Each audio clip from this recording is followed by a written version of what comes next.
नमस्कार, आपके साथ मैं हूं सबीना तामंग देशमुख। नंबर 1 चैनल के नंबर 1 शो कच्चा चिट्ठा में आप सभी का बहुत बहुत स्वागत है। कच्चा चिट्ठा में आज बात अगले 10 दिनों की, जिसमें परमाणु हमले का खतरा सबसे ज्यादा है। ज़ेलेंस्की ने दावा करना शुरू कर दिया है कि अगले 1-2 दिन में रूस के मरने वाले फौजियों की तादाद 1 लाख के पार पहुंच जाएगी और इस बात से व्लादिमीर पुतिन का गुस्सा 7वें आसमान पर है। इस रिपोर्ट को देखेंगे तो आपको रूस के काउंटर अटैक और अगले 10 दिनों का एटम बम वाला स्टेटस पता चल जाएगा।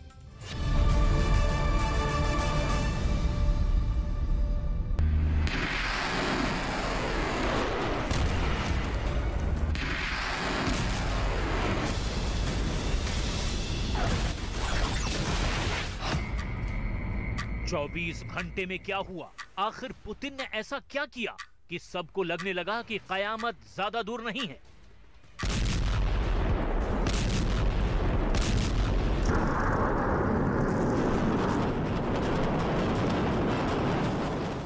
ज़ेलेंस्की को ऐसा क्यों लगा कि उनके पास अब सिर्फ 10 दिन ही बाकी हैं?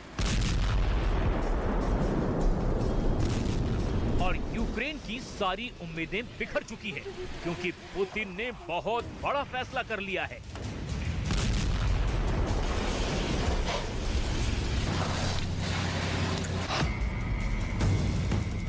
युद्ध पर सबसे खुफिया रिपोर्ट देखिए जो सीधे पुतिन के परमाणु कैंप से आई है, क्योंकि पुतिन ने अब गोदाम से निकाल लिया है दुनिया का सबसे बड़ा परमाणु बॉम्बर, जिससे पुतिन ज़ेलेंस्की से ज्यादा बाइडेन को डराना चाहते हैं।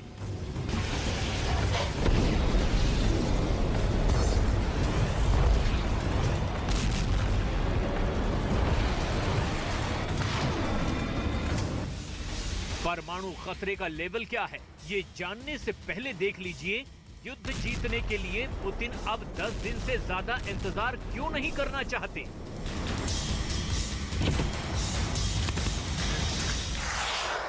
उनकी एक ताजा वार्निंग बहुत गौर से देखिए। पुतिन के एक एक शब्द की अहमियत समझिए। पुतिन का इरादा बहुत ज्यादा विस्फोटक है। वो अब माफ नहीं करेंगे, ये उनकी बातों से साफ हो गया है। डॉनबास पर ज़ेलेंस्की के काउंटर अटैक के बाद पुतिन ने बड़ा ऐलान किया है।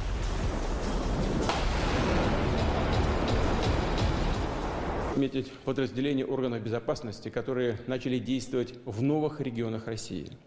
Да, вам сейчас трудно.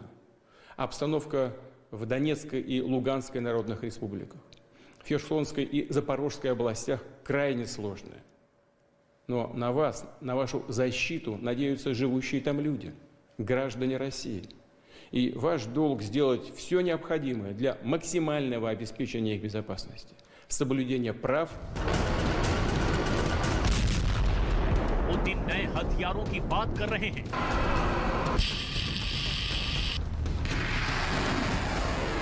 पुतिन नए बम की बात कर रहे हैं और सेना की नई फॉर्मेशन की बात कर रहे हैं।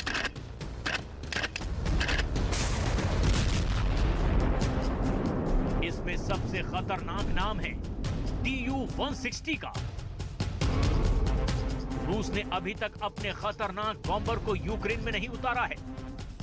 ये ऐसा बॉम्बर है जिससे यूरोप और अमेरिका तो बहुत अच्छी तरह वाकिफ है, क्योंकि इन्हें ऐसे ही टारगेट्स पर परमाणु हमले के लिए तैयार किया गया है। Tu-160 ये दुनिया का सबसे बड़ा न्यूक्लियर बॉम्बर है जो आवाज से भी तेज गति से उड़ता है। रूस के पास ऐसे 17 से ज्यादा बॉम्बर हैं और अब इनकी तादाद 25 से ज्यादा किए जाने की तैयारी है। 40,000 किलो बम और मिसाइल लेकर उड़ने वाला ये बॉम्बर आसमान में अमेरिका की सबसे बड़ी दहशत माना जाता है। रूस ऐसे 50 अपग्रेडेड बॉम्बर बनाने की तैयारी कर रहा है। नेटो इसे ब्लैक जैक कहता है, जबकि रूस की एयरफोर्स इसे स्वेन कहती है।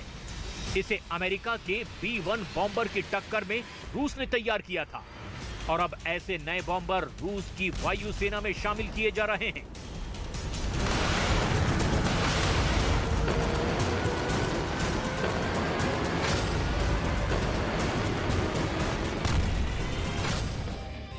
लेकिन क्या वक्त आ गया है कि इस बॉम्बर को परमाणु बम से लैस कर दिया जाए? पुतिन इस वक्त युद्ध की नई रणनीति को लेकर कितने गंभीर हैं? इसके लिए आपको यूक्रेन की जमीन पर लिए चलते हैं।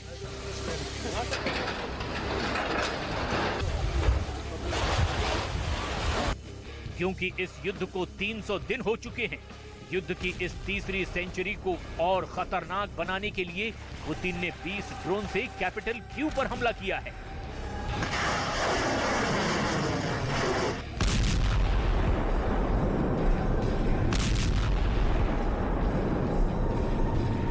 इस हमले के दौरान क्यू कैसे दहला, कैसे शहर में सायरन बजा और लोग कैसे खौफ के मारे किसी भी जगह आड़ लेकर छुपने लगे।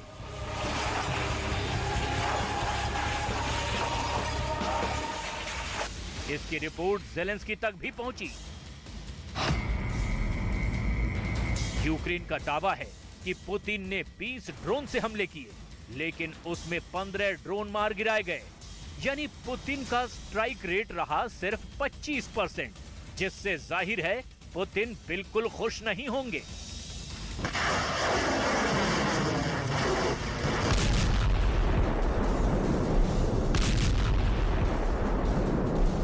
इस हमले से 3 दिन पहले भी क्यू समेत यूक्रेन के कई शहरों पर 70 से ज्यादा मिसाइल बरसाई गई थी, जिसमें ज्यादातर कैलिबर क्रूज मिसाइल से हमला किया गया था। ये पुतिन का माइंड गेम है और इसे समझेंगे तो पता चलेगा कि पुतिन यूक्रेन की लड़ाई कैसे लड़ना चाहते हैं। रूस ने जब यूक्रेन पर 70 से ज्यादा मिसाइलों से हमला किया, तब यूक्रेन का दावा है कि इसमें 90% हमलों को नाकाम कर दिया गया। लेकिन इन हमलों में यूक्रेन के बिजली घरों को फिर निशाना बनाया गया है और हालात ये हैं कि यूक्रेन की 50% बिजली सप्लाई इस वक्त पूरी तरह से ठप है। ये ऐसा वक्त है जब यूक्रेन में कड़ाके की ठंड है, तापमान माइनस में चल रहा है और यूक्रेन के लोगों को घरों को गर्म रखने के लिए बिजली की बहुत जरूरत है। По Союзу, від країн-партнерів в Європі, від Сполучених Штатів Америки, які допоможуть зберігати стабільність зараз і в наступному році. Це стосується і оборонної підтримки, це стосується енергетичної, макрофіну для України, але є ще над чим працювати, є ще життєво необхідні рішення, які очікують на остаточне схвалення і виконання. पुतिन ने जिन 70 से ज्यादा मिसाइलों से हमला किया, उनमें 40 तो सिर्फ क्यू पर दागी गई हैं। इससे जाहिर है कि पुतिन का बड़ा टारगेट अब भी कैपिटल क्यू बनी हुई है।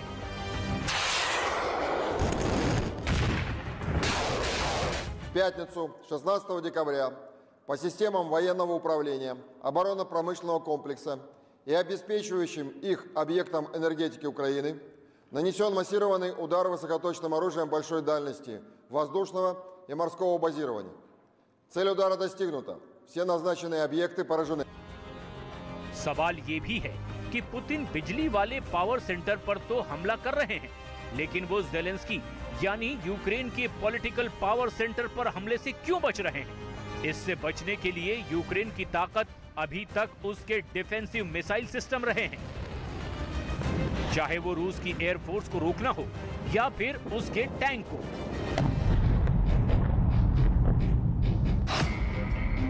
रूस के फाइटर जेट्स को रोकने के लिए यूक्रेन ने अपने 3 एयर डिफेंस सिस्टम का बखूबी इस्तेमाल किया है। इनमें बक एयर डिफेंस सिस्टम है, S-300 भी है और कंधे पर रखकर फायर की जाने वाली स्टिंगर मिसाइल भी है।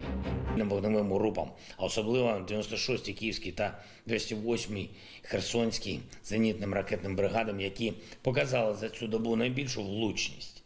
Ці шахеди, які були використані Росією з нової партії дронів. Ось такий терористичний інтернаціонал двох режимів допомагають воювати проти людей. Що ж, відповідатимуть. ज़ेलेंस्की जिन हथियारों का इस्तेमाल कर रहे हैं, उनको भी रूस ने अपने टारगेट पर लिया हुआ है। लेकिन ज़ेलेंस्की का काउंटर अटैक पुतिन को हैरान कर चुका है। अब मिसाइलों और रॉकेट की बरसात ने ज़ेलेंस्की को दहशत से भर दिया है। तब रूस को भी एक झटका लगा और बहुत तेज लगा। जब रूस के 2 मिलिट्री बेस ज़ेलेंस्की के टारगेट पर आ गए, एक है रयाजान में जो यूक्रेन की राजधानी कीव से 800 किलोमीटर दूर है, और दूसरा है सारातोव जो कीव से 1100 किलोमीटर की दूरी पर है। दोनों ही एयरबेस पर हमला हुआ और दावा किया गया कि इसमें रूस की बॉम्बर फ्लीट को नुकसान पहुंचा है। यूक्रेन की वायुसेना ने इन दोनों तस्वीरों को ट्वीट करके बताया है कि रूस के एयरबेस पर परमाणु बॉम्बर्स को नुकसान पहुंचा है। विमान की पहचान और टेल रडार पर लिखा नंबर बताता है कि ये रूस का Tu-22 न्यूक्लियर बॉम्बर है, यानी पुतिन के बॉम्बर ज़ेलेंस्की के टारगेट पर हैं। И максимальная собранность, концентрация сил требуется сейчас от органов контрразведки, в том числе военной. Надо жестко пресекать действия зарубежных спецслужб, оперативно выявлять предателей, шпионов и диверсантов. Должна быть усилена работа по линии пограничной службы ФСБ. Государственная граница – это важнейший, ключевой рубеж обеспечения безопасности страны. И она должна быть надежно прикрыта, а попытки ее нарушить пресекаться быстро и эффективно. और अब पुतिन एक नए मोर्चे की तैयारी कर रहे हैं, जिसके आगे ज़ेलेंस्की घुटने टेक देंगे, इसका पुतिन को भी पूरा यकीन है। दिसंबर के लिए पुतिन की 3 बड़ी स्ट्रेटेजी समझिए। पहला है बेलारूस, और दूसरा है पुतिन का परमाणु बम, और तीसरा रूस के हैवी बॉम्बर। इन तीनों ताकत को पुतिन किस तरह इस्तेमाल कर सकते हैं, इसके लिए उनके चुनिंदा हथियारों को बहुत गौर से समझना होगा।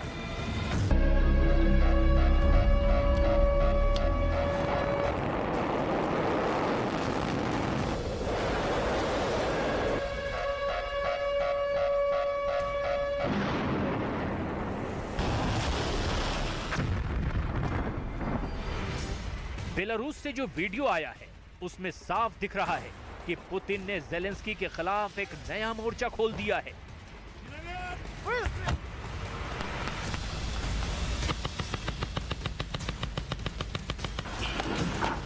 बेलारूस से यूक्रेन पर हमला कब होगा, ये सब कुछ पुतिन के ऑर्डर पर निर्भर करेगा। ऐसे हमले की टाइमिंग क्या होगी, ये बड़ा सवाल है। हालांकि बर्फ वाले मौसम में लड़ने के लिए रूस और बेलारूस दोनों की फौज तैयार है। यहां वो रॉकेट लॉन्चर से भी प्रैक्टिस कर रहे हैं, वो टैंक भी इस्तेमाल कर रहे हैं और बख्तरबंद गाड़ियों से भी किसी मोर्चे पर अटैक का अभ्यास कर रहे हैं। ये वीडियो पुतिन ने खास तौर से बनवाया है। इसको काउंटर करने के लिए ज़ेलेंस्की ने एक बार फिर नेटो और अमेरिका से नए हथियारों की डिमांड की है। Саме за тими показниками, які необхідні для посилення наших оборонних операцій. Це артилерія, треба більше гармат, снарядів, це сучасні танки, які поки що не постачаються в Україну, це більш далекобійні системи залпового вогню, сучасна і дійсно ефективна ППО. Будь ласка, якщо ваша думка. लेकिन दुनिया के सामने फिलहाल सबसे बड़ा खतरा परमाणु धमकियों से बना डर का माहौल है। सब जानते हैं कि इससे दुनिया बर्बाद हो जाएगी। ये बाइडेन भी जानते हैं और इसके बारे में पुतिन भी जानते हैं। और ये ज़ेलेंस्की को भी पता है कि न्यूक्लियर हमले का एपिसेंटर उनका देश ही बनेगा। इसीलिए न्यूक्लियर वॉर के मीटर को देखिए। फरवरी से लेकर मार्च और फिर अप्रैल, यूक्रेन युद्ध की वजह से परमाणु युद्ध का खतरा लगातार बढ़ता जा रहा है। महीने दर महीने यूक्रेन से लेकर यूरोप और फिर ताइवान के मोर्चे पर भी परमाणु युद्ध का डर बना हुआ है। इसलिए अगले 10 दिनों तक पूरी दुनिया की नजर यूक्रेन पर है, रूस पर है और बेलारूस पर भी है। माइनस डिग्री तापमान में भी यूरोप का ये इलाका परमाणु खतरे वाली गर्माहट महसूस कर रहा है और यही डर लगातार बना हुआ है कि कहीं कोई बटन दबाने की गलती ना कर दे।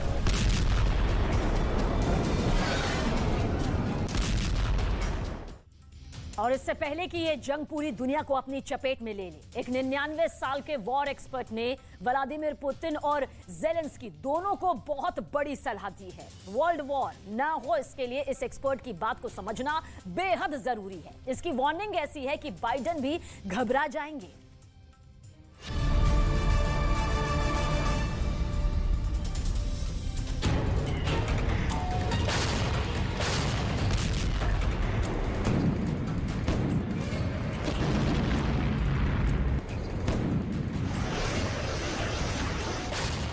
यूक्रेन और रूस के बीच छिड़ी जंग में बहुत कुछ दांव पर लगा है।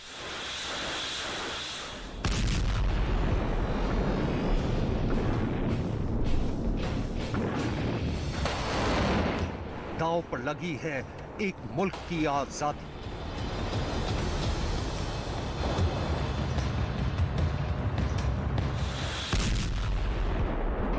दांव पर लगी है लाखों करोड़ों जिंदगी।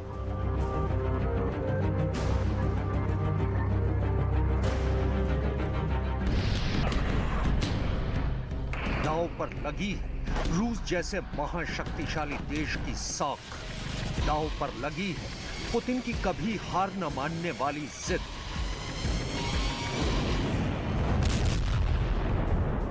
और दांव पर लगी है दुनिया की शांति।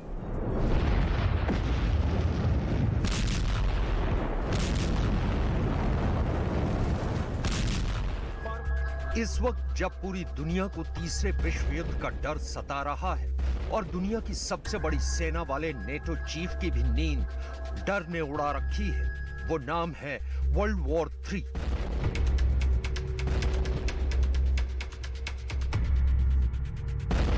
पूरी दुनिया जिस तीसरे विश्व युद्ध के खतरे से सहमी हुई है, उस खतरे को टालने का रास्ता अमेरिका की एक जानी मानी शख्सियत ने दिखाया है। अमेरिका के पूर्व विदेश मंत्री हेनरी किसिंजर ने तीसरे विश्व युद्ध को टालने का वो कौन सा रास्ता दिखाया है, आगे बताएंगे आपको। लेकिन पहले जान लीजिए कि हेनरी किसिंजर कौन है और किसिंजर जब बोलते हैं तो दुनिया उनकी बात बेहद गौर से क्यों सुनती है।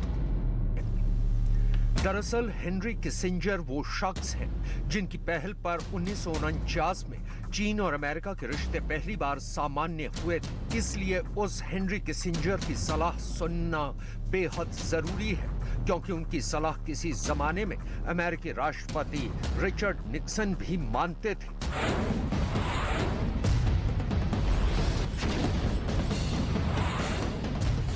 हम आपको ये भी बताएंगे कि किसिंजर की तीसरे विश्व युद्ध को टालने की सलाह पर यूक्रेन ने क्या कहा और यूक्रेन पर जंग थोपने के बाद पुतिन की छवि रूस में कैसी बन गई। क्या रूस में पुतिन की छवि राष्ट्रवादी नेता के तौर पर और ज्यादा मजबूत हुई है या फिर उनकी साख को वट्टा लगा है। चलिए अब आपको बताते हैं कि हेनरी किसिंजर ने यूक्रेन रूस की जंग को तीसरे विश्व युद्ध का महाविनाशक रूप लेने से रोकने के लिए कौन सा रास्ता सुझाया है। दरअसल किसिंजर ने रूस और यूक्रेन समेत पूरी दुनिया को दो अहम सुझाव दिए हैं, जिस पर अगर दुनिया अमल करती है तो धरती को बंजर और वीरान होने से बचाया जा सकता है।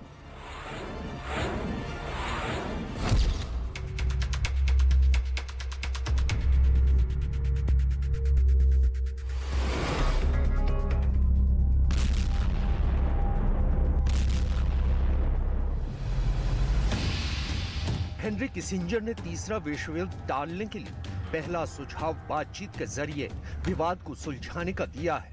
द स्पेक्टेटर पत्रिका में हेनरी किसिंजर ने लिखा, अब वक्त आ गया है कि यूक्रेन रूस के बीच छिड़े विवाद को बातचीत के जरिए सुलझाया जाए। किसिंजर ने दुनिया की शांति के लिए जो सुझाव दिया है, उस रास्ते को पीएम मोदी भी खुद पुतिन को सुझा चुके हैं। इसी साल सितंबर में पीएम मोदी ने समरकंद में आयोजित एससीओ समिट के दौरान राष्ट्रपति पुतिन को सलाह देते हुए कहा था कि ये युग युद्ध का नहीं है। एक्सेलेंसी, मैं जानता हूं कि आज का युग युद्ध का है नहीं, और हमने फोन पर भी कई बार आपसे इस विषय में बात की है कि डेमोक्रेसी और डिप्लोमेसी और डायलॉग, ये सारी बातें ऐसी हैं कि जो दुनिया को एक स्पर्श करती हैं। पुतिन को पीएम मोदी का इशारा साफ था कि हथियारों से नहीं बल्कि बातचीत से यूक्रेन के साथ पैदा हुए विवाद को सुलझाने में ही रूस की समझदारी है। तब पुतिन ने इस बात को मानते हुए कहा था कि वो पीएम मोदी की चिंता को समझते हैं। हेनरी किसिंजर ने दूसरा सुझाव नेटो को दिया है।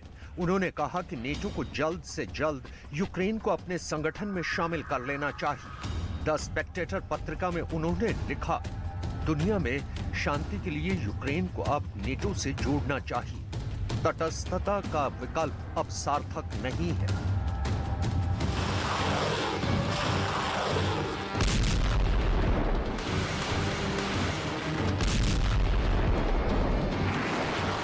दरअसल ये वही कारण था जिसकी वजह से रूस ने 10 महीने पहले यूक्रेन पर चढ़ाई की थी। उस वक्त यूक्रेन ने नेटो में शामिल होने की कोशिशें तेज कर दी थी, जिससे पुतिन भड़क उठे थे। उन्होंने जेलेंस्की को नेटो में शामिल न होने की चेतावनी दी, लेकिन जेलेंस्की नहीं माने।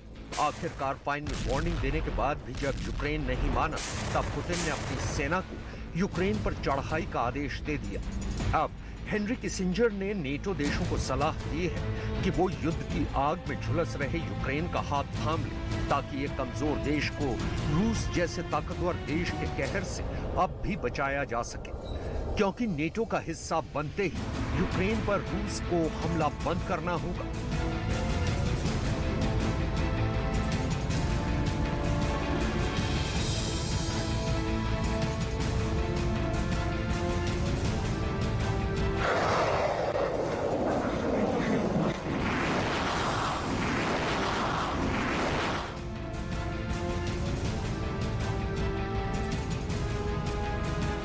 जंग खत्म कर यूक्रेन की धरती से अपने सैनिकों को वापस बुलाना होगा। अगर रूस ऐसा नहीं करेगा तो यूक्रेन के साथ खड़े हो जाएंगे सभी 30 नेटो देश, जिनसे पार पाना रूस के बस की बात नहीं। अगर रूस नेटो से टकराने से बाज नहीं आया तो तीसरा विश्व युद्ध तय।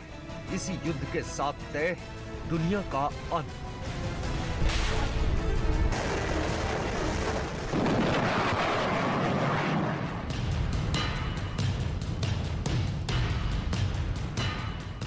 इससे पहले हेनरी किसिंजर ने मई के महीने में भी रूस को युद्ध विराम का प्रस्ताव दिया था, लेकिन शर्त रखी थी कि रूस को पहले अपने सैनिकों को वापस बुलाना होगा। फिर इसके बाद जो बातचीत होगी उसमें रूस के कब्जे वाले क्राइमिया की भी बात होगी। तब रूस ने किसिंजर के प्रस्ताव को सिरे से खारिज कर दिया था।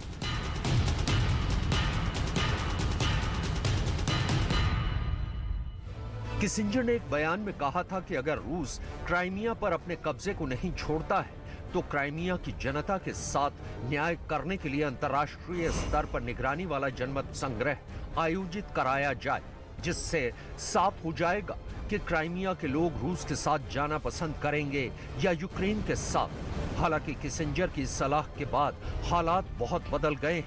रूस ने यूक्रेन के 4 और राज्यों पर कब्जा कर लिया है।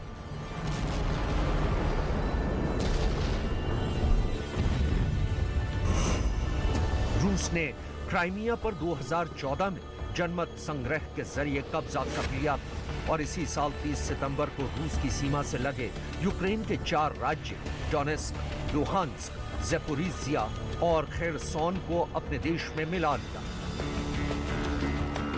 इसके लिए भी रूस ने जनमत संग्रह का तरीका अपनाया, जिसे यूक्रेन, अमेरिका और ब्रिटेन समेत कई देशों ने सिरे से खारिज कर दिया। हेनरी किसिंजर की एक सलाह तो यूक्रेन ने मान ली, लेकिन दूसरी सलाह को सिरे से खारिज कर दिया।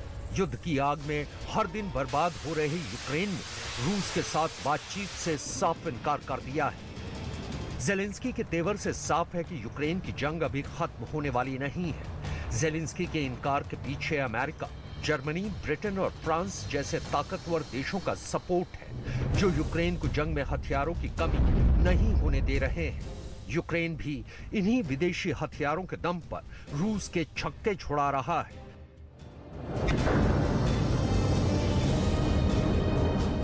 दस महीने की जंग के बाद भी रूस के सैनिक कीव में कदम नहीं रख पाए हैं। तो इसके पीछे यूक्रेन में मौजूद वो विदेशी हथियार ही हैं जिन्होंने रूसी सैनिकों के आगे लक्ष्मण रेखा खींच दी है।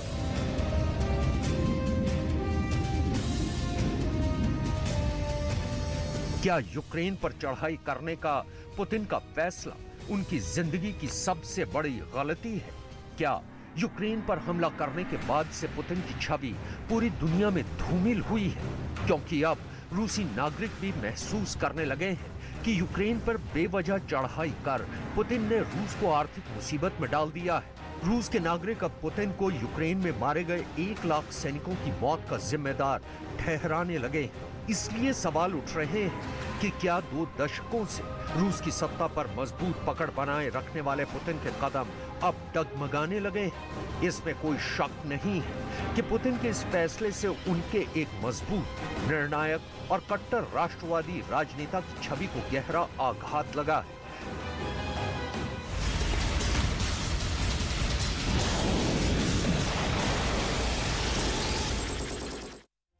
और अब एक बहुत ही डराने वाली रिपोर्ट चीन से सामने आई, जो परमाणु खतरे से भी ज्यादा खतरनाक है और विश्व युद्ध भी उसके आगे मामूली नजर आएगा। चीन में हाहाकार मचा हुआ है। रिपोर्ट है कि चीन से एक वायरस फिर कोहराम मचाने वाला है और इस वायरस से 10 लाख लोगों की जान जा सकती है, मौत हो सकती है।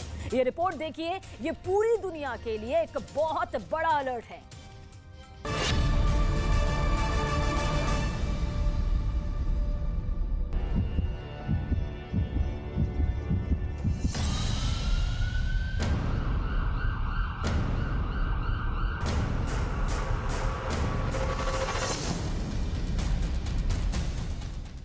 चीन में कोरोना का महाविस्फोट, डेडली वायरस ने मचाया तांडव। चीन में कोरोना की बेकाबू रफ्तार, हर 2 घंटे में 2 गुना प्रहार। अस्पतालों में लगा लाशों का अंबार, शमशानों में मची चीत्कार।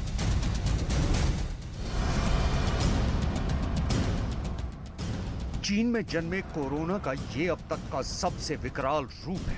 चीन पर कोरोना का ये अब तक का सबसे प्रचंड आघात है और चीनी नागरिकों की जिंदगी के लिए ये सबसे मुश्किल वक्त है। इस बार चीन में कोरोना 3.0 का ऐसा अटैक हुआ है कि उसका सामना जिनपिंग सरकार चाहकर भी नहीं कर पा रही। अस्पतालों में बेड खत्म हो गए हैं, दवाखानों में दवाइयां खत्म हो गई हैं और जिन्हें वक्त पर इलाज नहीं मिल रहा, उनकी जिंदगी खत्म हो रही है।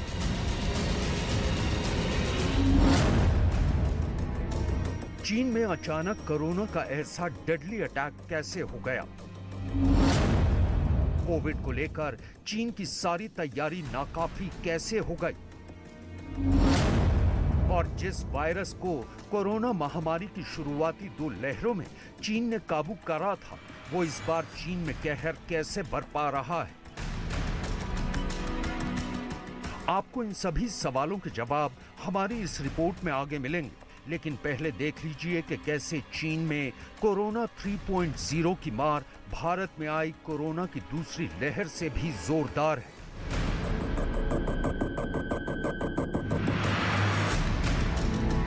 चीन में इस बार कोरोना का संक्रमण इतनी तेजी से फैला कि हेल्थ डिपार्टमेंट की सारी व्यवस्था चरमरा गई। सबसे पहले चीन के अस्पतालों की तस्वीर देखी। अस्पताल में मरीजों की तादाद इतनी ज्यादा है कि फिजिकल डिस्टेंस भूलकर डॉक्टरों ने एक के पास एक मरीज को लेटाया हुआ है। बेड से लेकर फर्श तक कहीं भी खड़े होने की जगह नहीं है। अब जरा चीन के एक दूसरे अस्पताल की तस्वीर देखिए। यहाँ इलाज कराने आया मरीज तेज बुखार की वजह से बेहोश होकर फर्श पर गिरा पड़ा है, लेकिन वहां खड़े लोगों में से ना कोई उसकी मदद के लिए आया, ना ही अस्पताल का कोई कर्मचारी उसे रेस्क्यू करने आया। ये चीन के हेनान प्रांत में एक अस्पताल की तस्वीरें हैं, जहां लाशों का अंबार लगा हुआ है। चीन के बीजिंग में भी जिंदगी थम सी गई। यहाँ के अस्पतालों में भी लाशें ही लाशें नजर आ रही हैं। अस्पतालों में कोरोना से मचे हाहाकार की तस्वीरें तो देख ली आपने।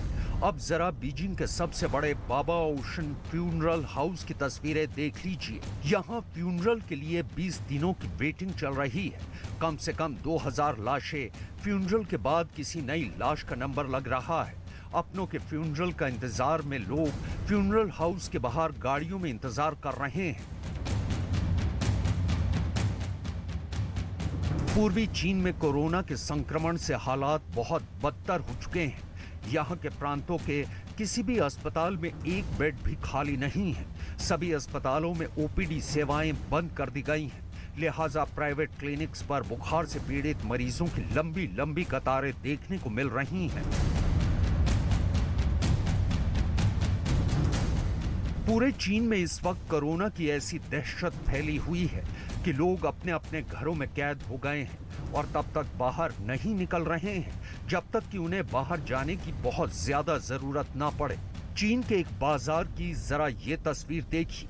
जिनपिंग सरकार के इंतजामों से लोगों का भरोसा उठ गया तो लोग खुद ही अपने बचाव अपने अपने तरीके से करने लगे हैं। बाजार में एक शख्स पॉलिथीन के प्रोटेक्शन कवर में अपने साथ एक महिला को लेकर शॉपिंग करने निकला है।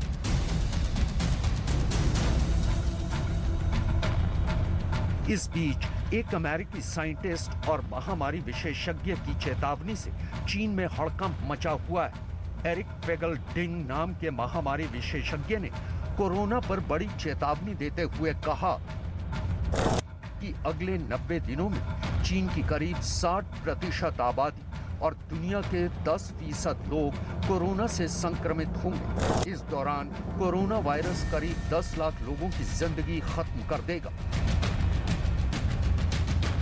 चीन में अचानक कोरोना वायरस के डेडली अटैक के पीछे जिनपिंग के उस फैसले को जिम्मेदार बताया जा रहा है जिसमें जिनपिंग ने कोरोना के खतरे को भांपने में भूल कर दी और चीन में लॉकडाउन में ढील दे दी।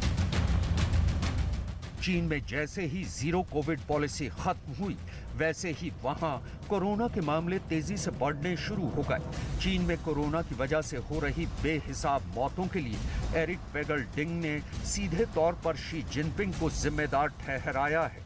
उन्होंने चीन की कम्युनिस्ट पार्टी सीसीपी यानी सरकार पर आरोप लगाया कि सरकार ने लोगों को उनके हाल पर छोड़ दिया है। सरकार की नई पॉलिसी है कि जिसे संक्रमित होना है हो जाए, जिसकी मृत्यु हो रही है उसे मरने दिया जाए। जल्दी संक्रमण, जल्दी मौतें, जल्दी पीक, यानी सब कुछ जल्दी ही ठीक हो जाएगा।